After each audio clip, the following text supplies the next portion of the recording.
Welcome to CARICOMP Insider, where high-tech facial recognition meets real-world intelligence.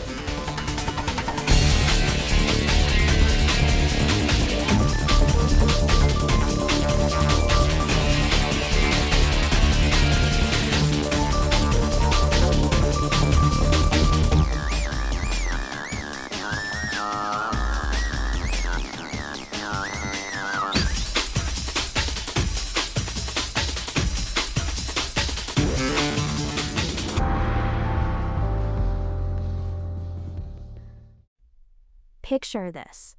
You call your bank to reset a password. You're a little rushed, maybe a little nervous. And on the other end, an artificial intelligence is quietly listening. Not to what you're saying, but to how you're saying it. It just decided you sound stressed. And that decision might get you flagged. If you've ever felt your heart race during a call with a bank, an insurer, or a government office, this already touches you.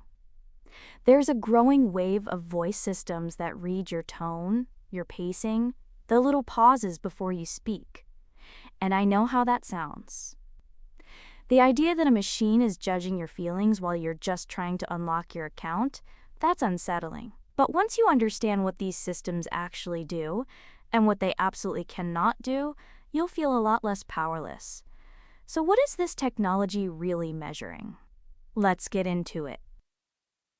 According to reporting from Biometric Update, a company called Valence AI raised $5 million and holds 2 U.S. patents for detecting emotion from live speech.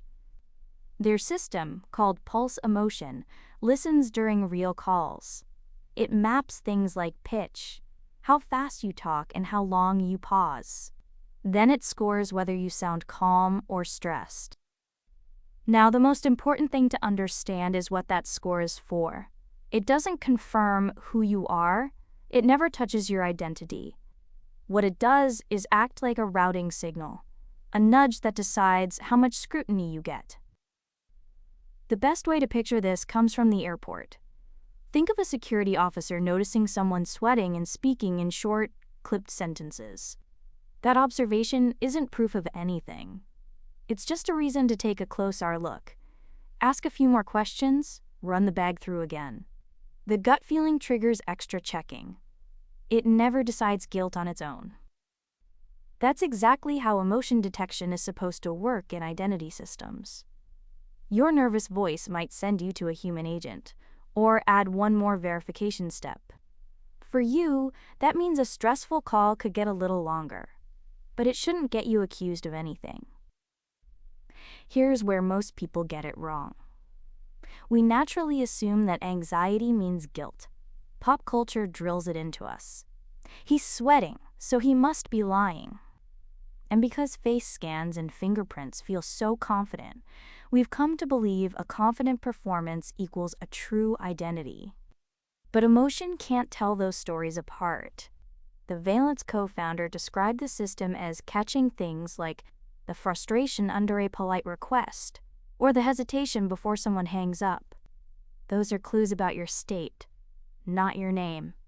A completely legitimate person can be terrified because they forgot their PIN, and a skilled fraudster can sound perfectly calm. There's an even stranger wrinkle. Research on brainwave-based biometrics, the kind using consumer headsets, found that stress actually degrades the signal. So the more anxious you are during an identity check, the less reliable your own biometric reading becomes. Fear works against accuracy, not for it. And that's the whole insight. We're shifting from static identity, your face matches a photo, to dynamic trust, where your behavior and emotion get woven in.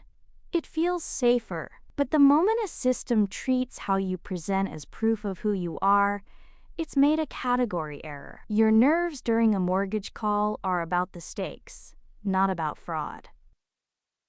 So let me leave you with this simple version. Some voice systems now listen for stress in your voice.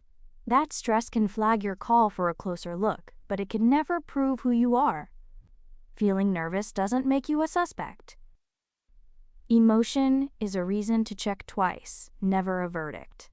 The safest systems keep a human in the loop before anything serious happens. So whether you carry a badge or just carry a phone, the next time your voice shakes on a call, know that a good system treats that as a question, not an accusation. The full story's in the description if you want the deep dive. Now you know something most people in this industry don't. Use it. And when you're ready to put it to work, caracomp.com. We'll see you tomorrow.